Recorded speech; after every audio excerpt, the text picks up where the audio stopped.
Ελάτε να πάμε στην πρωτεύουσα του νομού Ηλίας, στην πόλη του Πύργου. Αποτελεί το διοικητικό και εμπορικό κέντρο της ευρύτερης περιοχής με πληθυσμό κοντά στις 50.000 κατοίκους.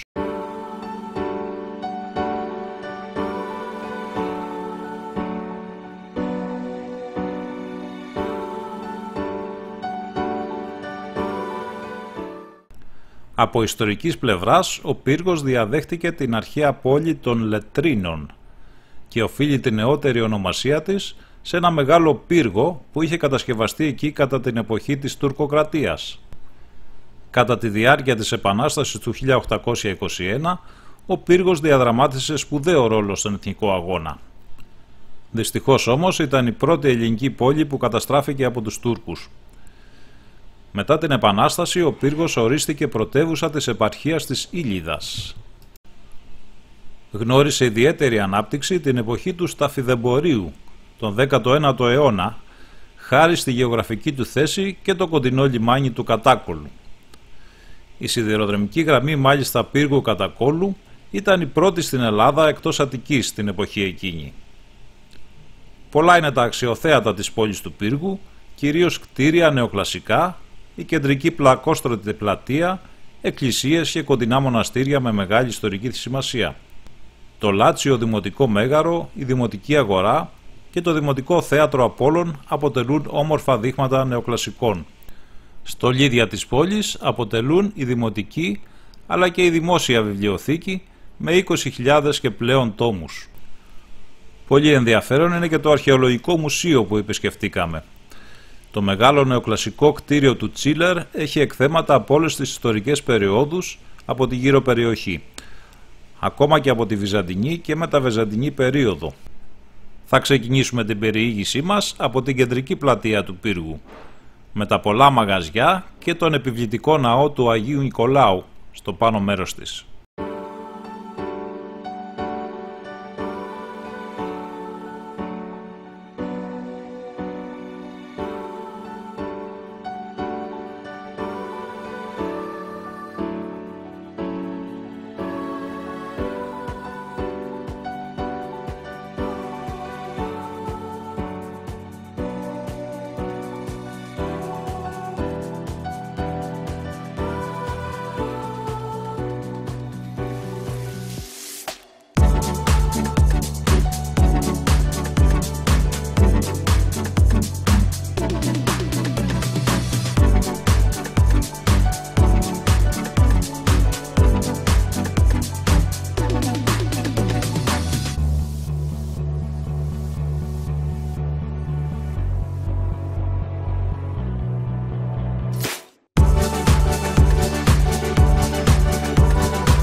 Εδώ είμαι λοιπόν στην πολύ όμορφη πόλη του Πύργου, όσο και αν διαφωνούν κάποιοι, και στην κεντρική πλατεία εδώ, με τις καφετέριες και την ωραία εκκλησούλα του Αγίου Νικολάου.